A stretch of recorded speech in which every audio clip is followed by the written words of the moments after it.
Hello, and welcome to the Franchise Life. I am your host, Stacie Shannon. Today, I have a rock star group with me that we are going to dive into one of the most incredible fitness franchise brands in the industry today. So, my special guest, and it's not often that I actually get the founder on the call, but today we have Rick Mayo, who is the CEO and founder of Alloy Fitness. And also we have with us Clay Allen, who is the Director of Development for Alloy. Welcome, gentlemen.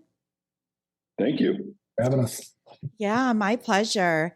All right. So we're going to start with Rick today because this franchise or concept actually launched in 1992, but they did not start franchising until 2019.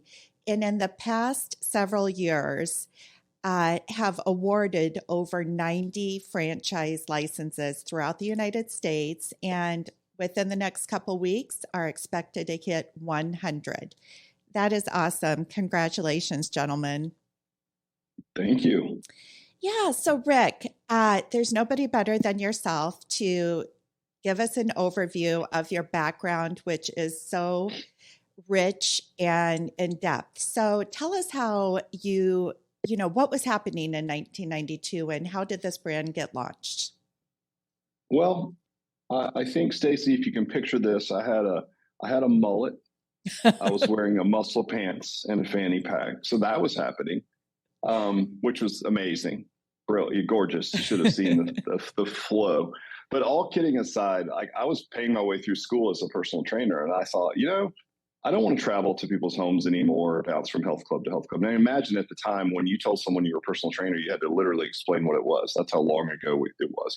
Imagine a time when you were in business with no internet, which is almost hard to believe that you could even function without internet, but you could. It was possible. I proved it. So I thought, wouldn't it be great, instead of bouncing around town, if we could put four walls and a customer experience around this high-end service of personal training? And again, I was junior in college and, scraped together enough funds to do that.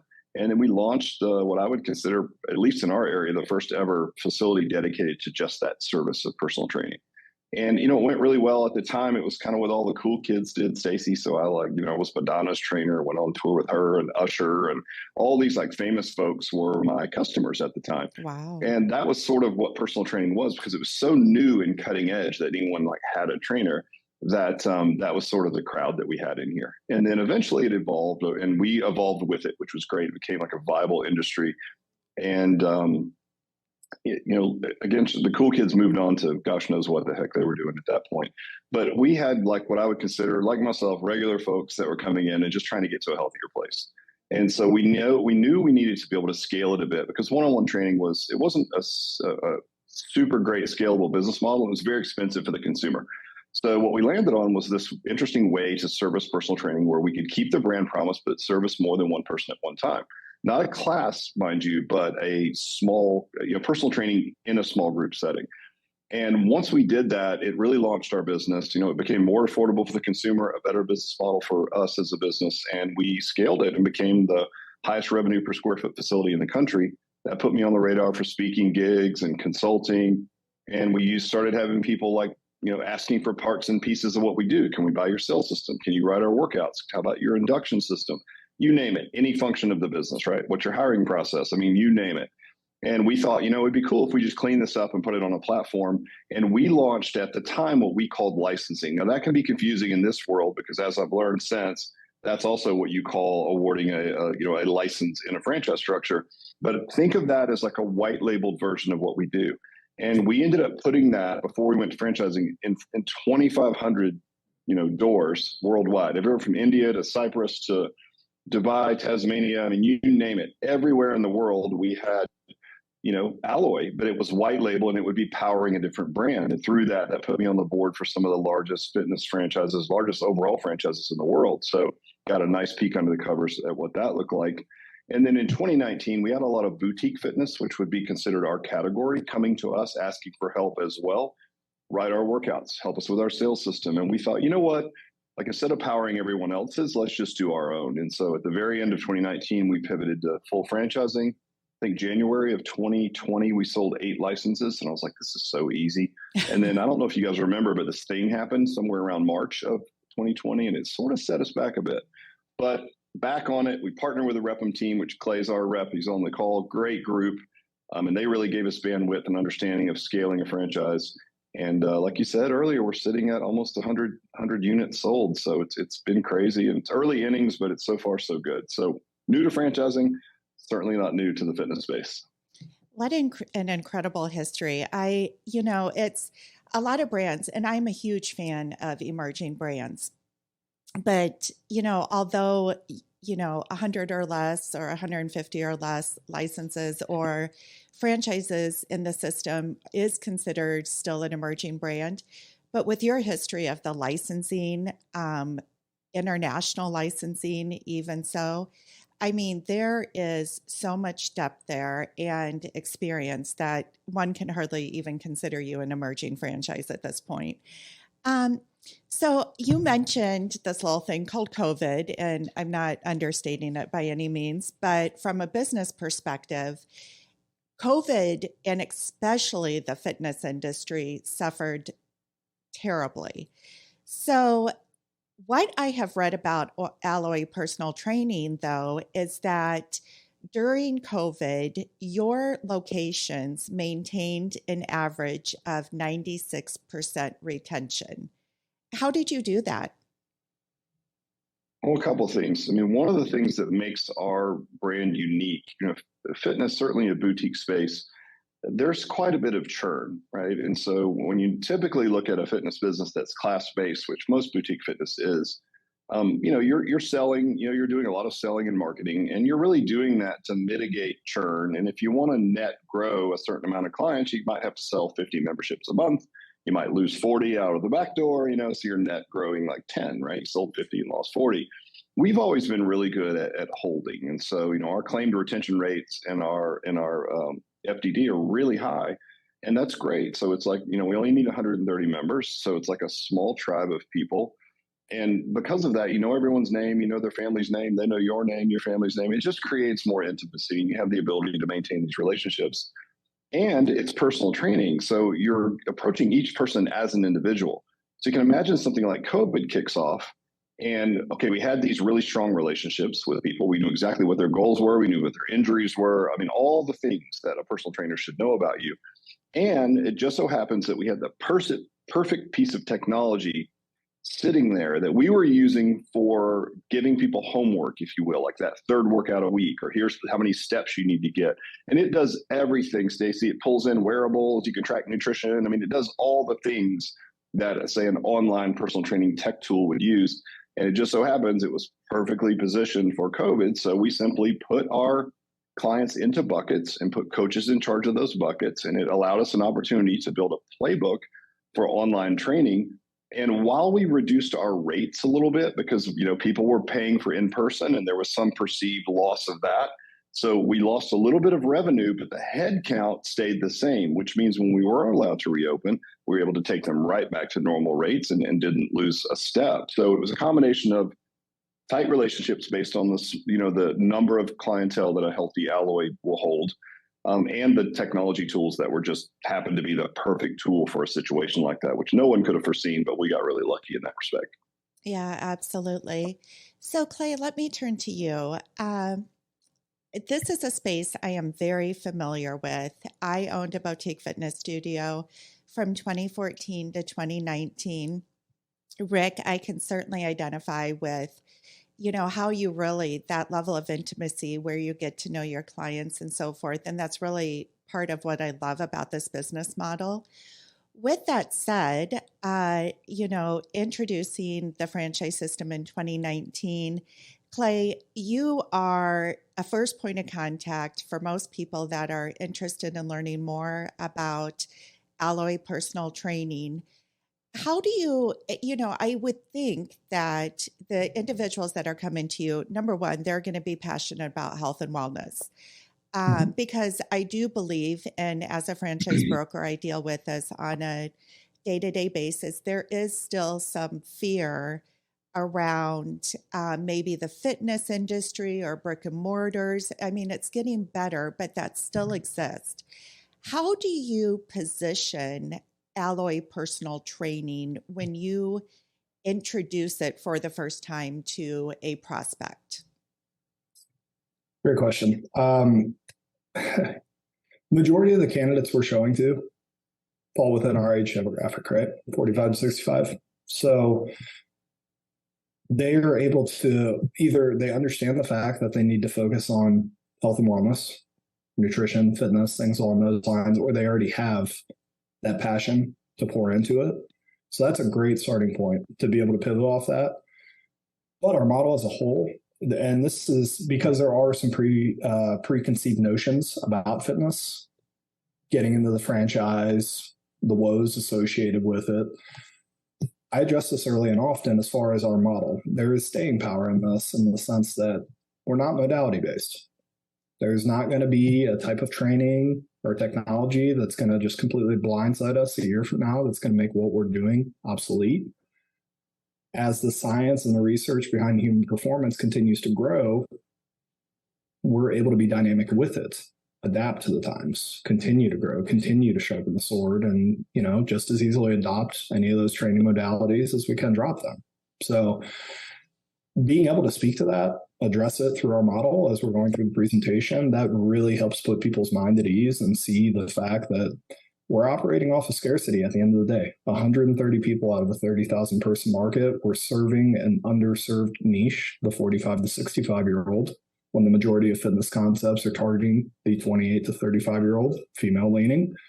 So the ability to operate in this white space, there will be a Pepsi to our Coke at some point, really differentiates us, and people, it resonates, right? Especially when you're showing to the people that are our target market in our service offering. And just going back to my experience as a boutique fitness owner, I owned an indoor spin studio, indoor cycling studio.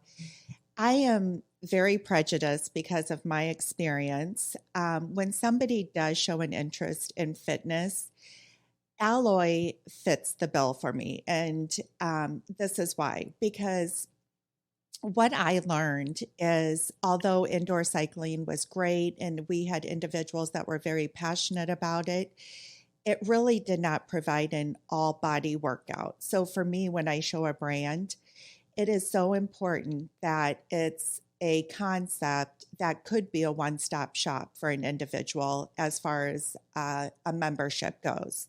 So Clay, do you mind just diving into a little bit about, what the Alloy personal training experience looks like for one of the clients, what the class size looks like, the different ways they can utilize their membership, and from an investor's standpoint, what's the footprint of a brick and mortar look like for Alloy?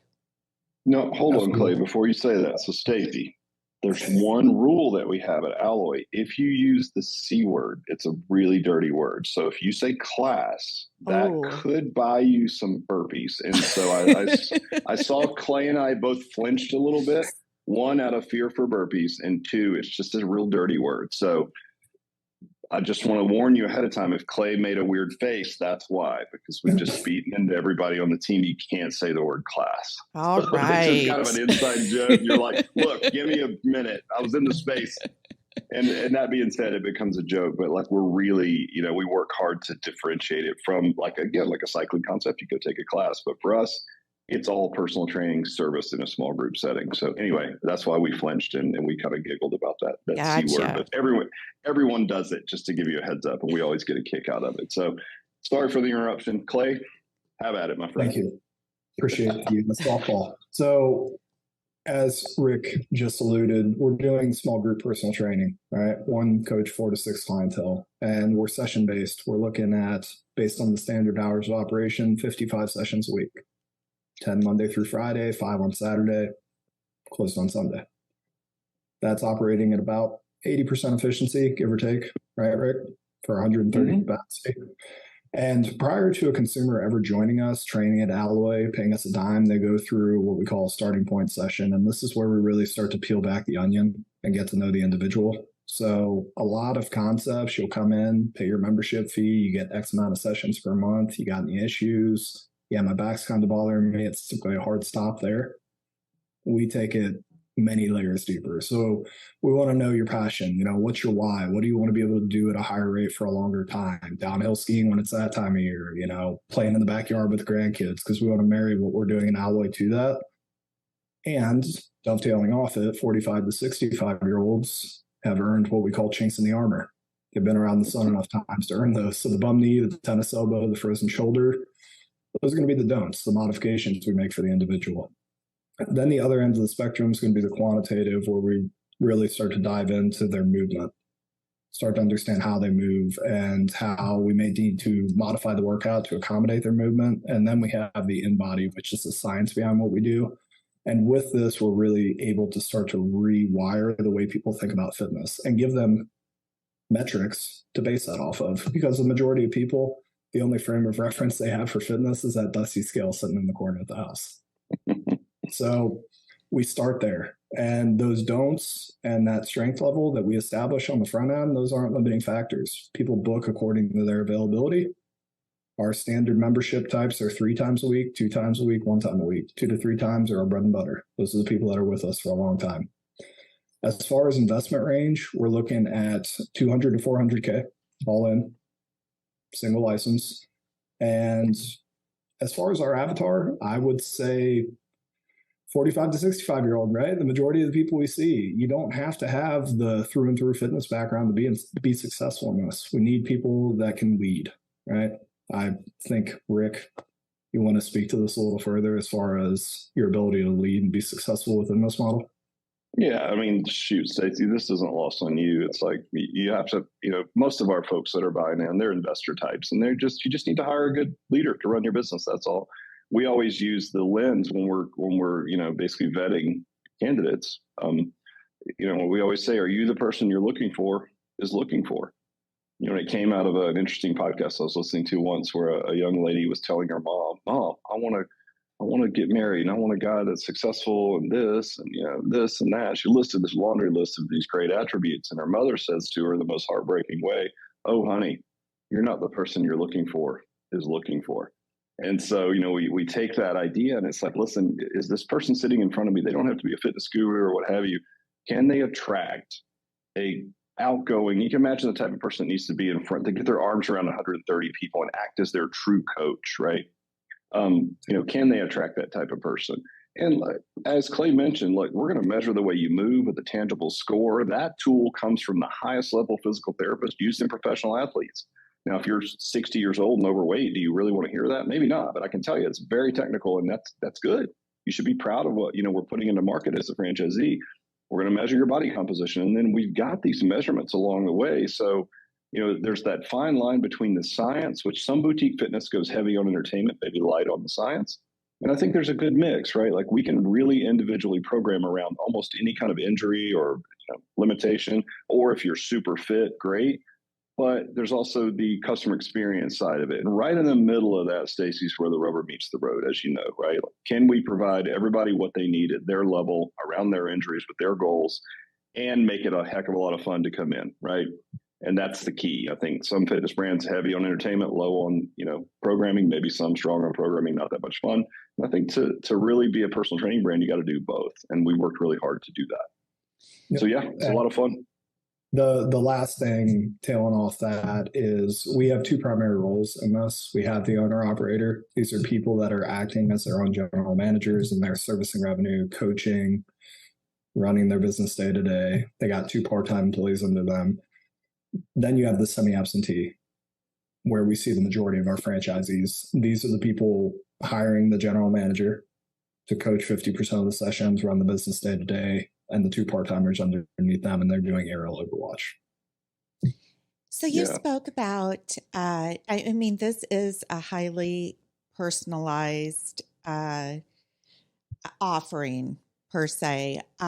So you've spoken about, you really need about 130 members to make this a successful. That is your sweet spot, is 130 members, which your retention rates are also off the charts for the fitness industry. I think it's in the 90% range for 2 to 3 years. Is that accurate? Yeah, I mean, claimed is 97% retention. So, that's unbelievable actually in the fitness space. And surprisingly, boutique fitness is typically worse on retention than just general service health clubs, probably because of the price threshold. So if you have any non-users, they're going to wash out. But you can imagine there's a certain price threshold, Stacie, that you'll understand as a consumer and having owned a boutique fitness where if you pay a certain amount, it's disruptive enough where you'll actually use it, right? Like you can imagine like a fitness model that's based on a $10 a month membership. It's like part of that model, kind of a dirty secret, but part of that model is a lot of people are going to, pay $10 for the notion that like come Monday I'll show up, and then they don't. But like it's $10, right? Whereas with us, if you're paying $300-$400 a month almost, right, like you're going to use that. So our usage is really high, and that's the kind of business I'd like to have anyway. I don't want to build a business model on non-usage, right? So usage is really high, and that price threshold is disruptive enough that it gets people to pay attention, which is actually a good thing, not only for your business, but for the customer as well, because you can't help them if they don't show up, right? Absolutely. So I think one thing that has been very spoken in volumes is your pre-sale campaigns. So given you are not counting on many or hundreds of members, I know that marketing is very targeted and so forth, but in reading about the pre-marketing campaigns and membership sales, even prior to doors opening, has been very successful. So can you talk a little bit about what that looks like, Clay?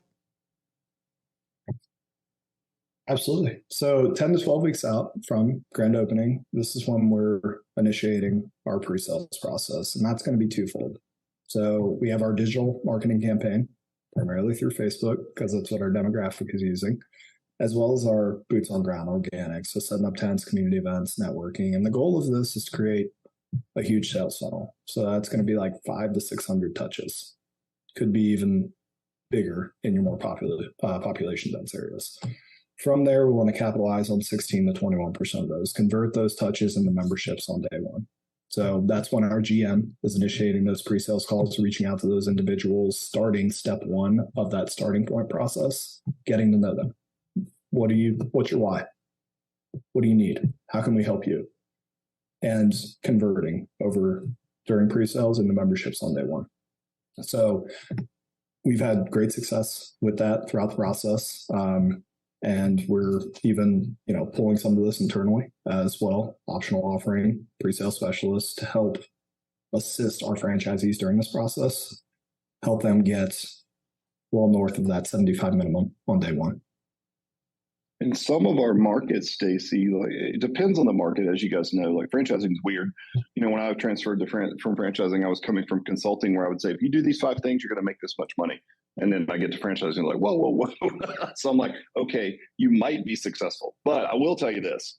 We're requiring that you open with 75. What does that mean? We have all the software and mechanisms to have someone sign an agreement digitally and collect credit card information. That's a hold. It's like a hotel reservation, right? You want to get in the gym. There's only 130 spots. We have true scarcity. Make your reservation. I think we'd be a great fit. Easy peasy, right? So in most of our markets, if they're opening at 75, that would put them at least at break even, if not a little bit in the black, which is a great place to be in a business, right? Again, it depends on the market, but that's been happening thus far. And there is the opportunity to sell your club completely full.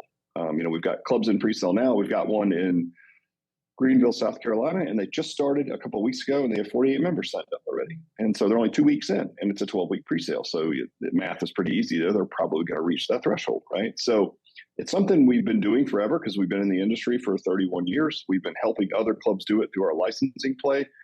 And everything from the software and the mechanisms and the sales training, like Clay mentioned, we have an internal sales hit team. If you want to employ us to run your phone pre-sales, which can be a little bit more sales acumen than an in-person sale, we're happy to give you that bandwidth as well, because it's critical. I mean, who doesn't want to open a business, at break even or better? It's like, geez, that's a great position to put yourself in. So I think honestly, that may be one of the most compelling stories that we have and that we can continue to tell for potential investors is like the ramp time, right? Can be really good if you run the play right, all the stars align, which so far so good. So, expectations would be that you get to 75, but hey, you could blow right through that and open with a full gym if everything works out the way that it's supposed to and you run the play correctly.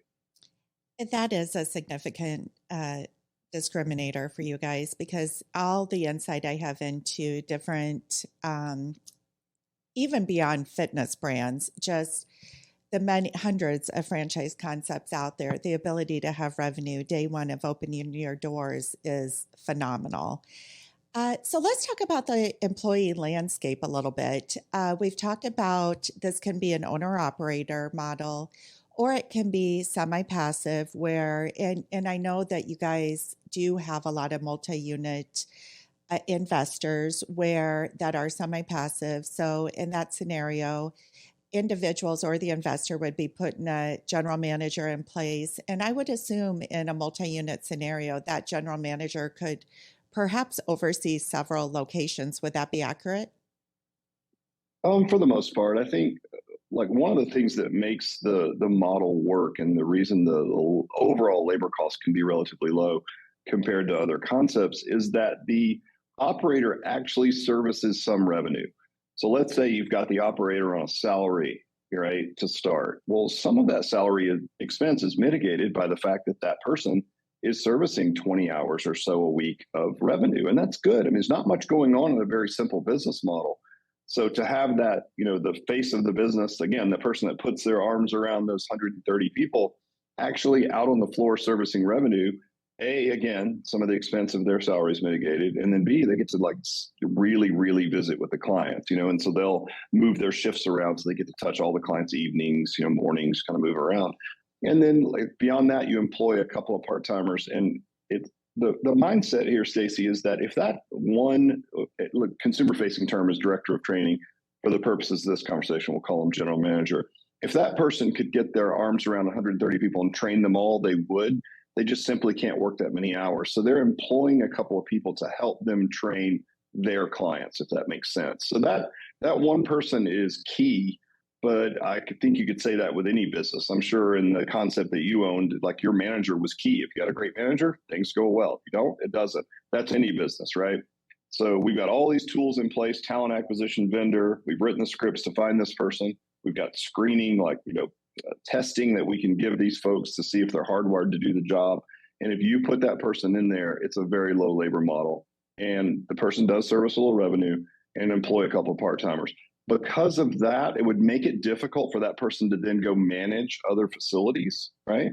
Because again, then the burden of that salary would be 100% on the business without any of that being mitigated by them servicing revenue. It works though. I'll tell you, look, it's a low labor model. There's 3 people in there. We've got people that planned on keeping their corporate job. Once things jumped off and it was going really well for them, they're like, I'm not keeping this job. If I can do as well in this business, I'm going to do it. They leave and they're there, kissing babies and slapping backs and being sort of the face of the business. They're not servicing any revenue. They might have a full-time coach and a couple of part-timers, but that model works as well. So there's a lot of ways to skin it, but typically your main person, whether it's your lead trainer or the director of training, the manager, if you will, is going to service some revenue. And once you reach, as you guys know, or certainly Stacie, when you get to that sort of 6 to 10 club threshold, then you can look for a regional person to sit over top of those. But each club is self-sufficient with that one operator, and they're not that difficult to manage in a business model this simple, right? Okay. So the couple part-timers that you would employ then, are you looking for individuals with a personal training certification already, or does Alloy provide certification? We provide that. So we're big advocates of hire the athlete, train the skill. And as you guys might imagine in the fitness space, like the athlete in this case, they look the part, they're fun to be around, they're entertaining, a little bit of a bartender because you are providing personal training to a small group of people. So you got to be able to make everyone feel special. Everyone gets what they need. Everyone needs their form coach. So you got to be able to bounce around a little bit. And again, we have screening tests to make sure that personality profile is achieved before they come on the team. And then once they do, it's just about, keeping them on the team for as long as possible, because, a lot of them are physical therapy students, or they're in their master's program or what have you. They do not have to have a national certification, though, to answer that, bluntly. They're going to get an alloy cert when they're in-house, which makes it a lot more scalable for the owner. I mean, it's really going to be hard to go into market.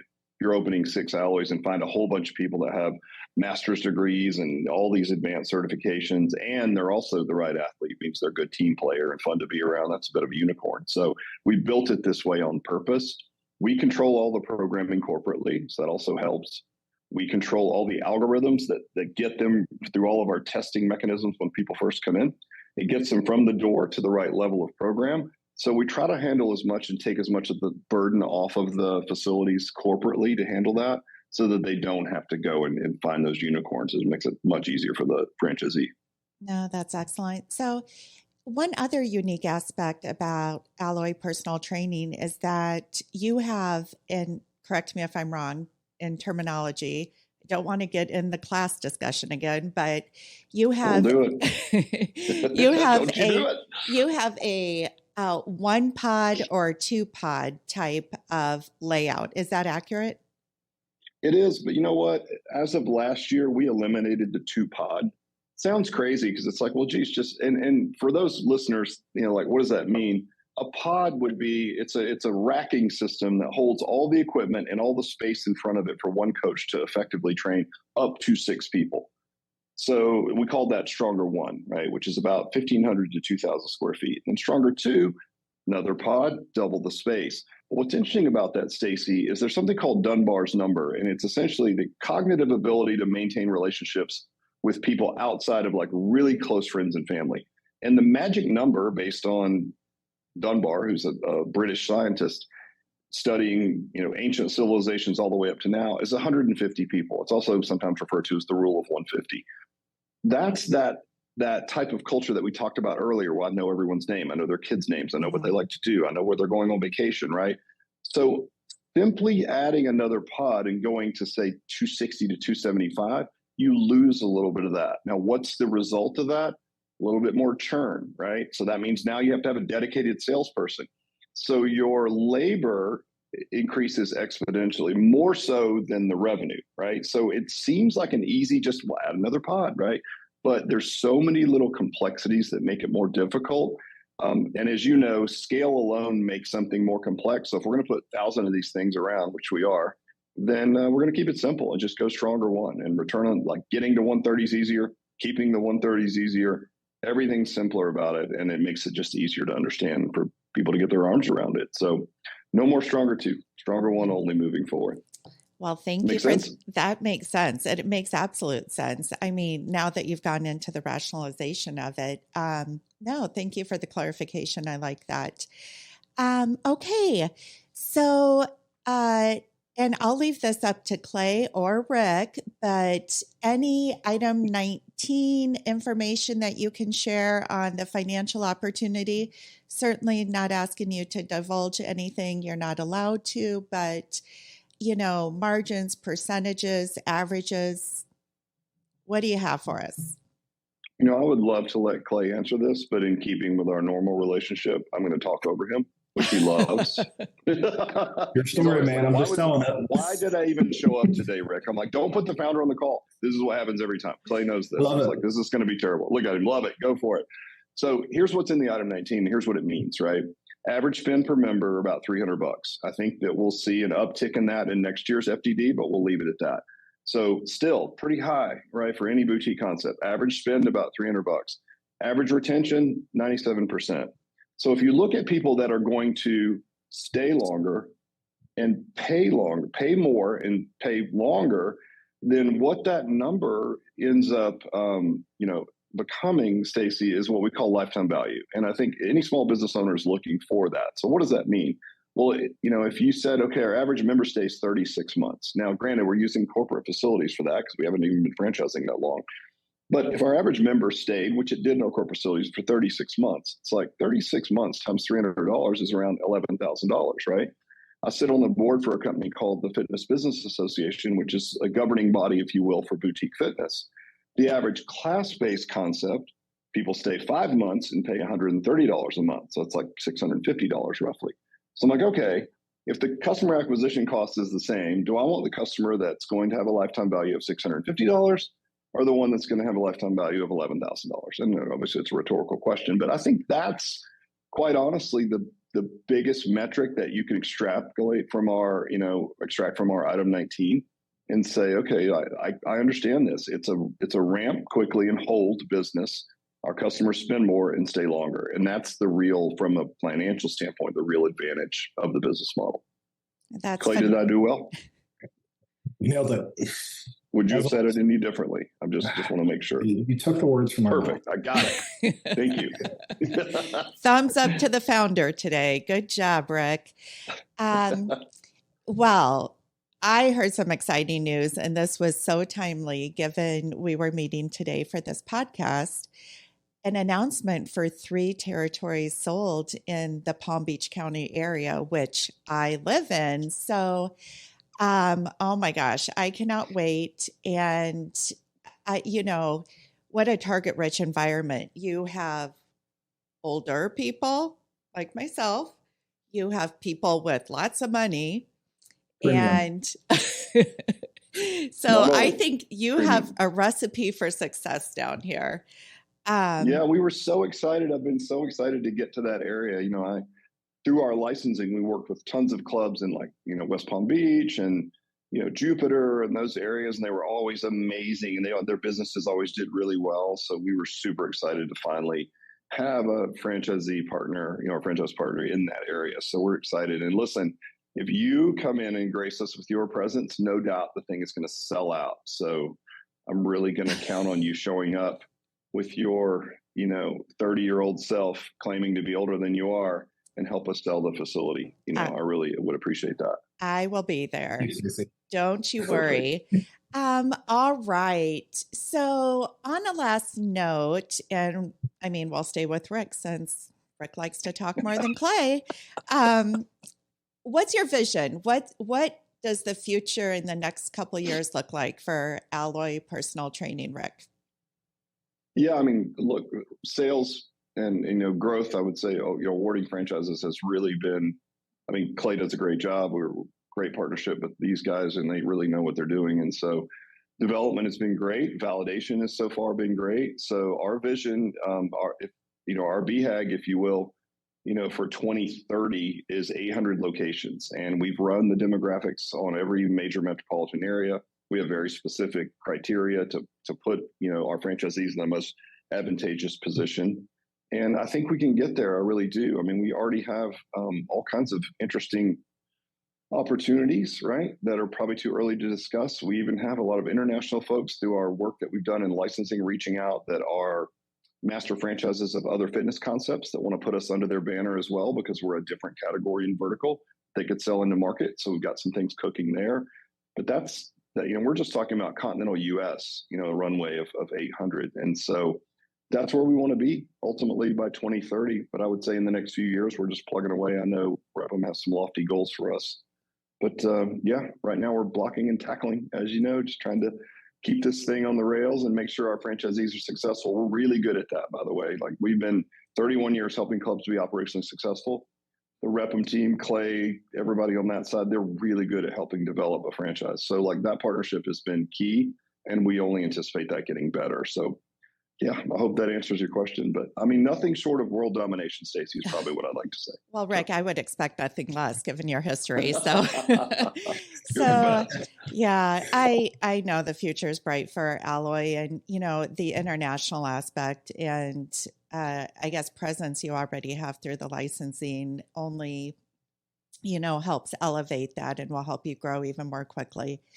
So, Clay, thank you so much for joining us today and being Rick's wingman in this podcast. And Rick, you have built a phenomenal brand. And for anybody out there that is interested in learning more about the Alloy Personal Training franchise concept, territory availability, etc., please feel free to reach out to me at Stacie@fusionfranchising.com. – Gentlemen, thank you again. I wish you nothing but the best. Likewise, Stacie, you're the best. Thank you. Thank you. Have a great day. You too.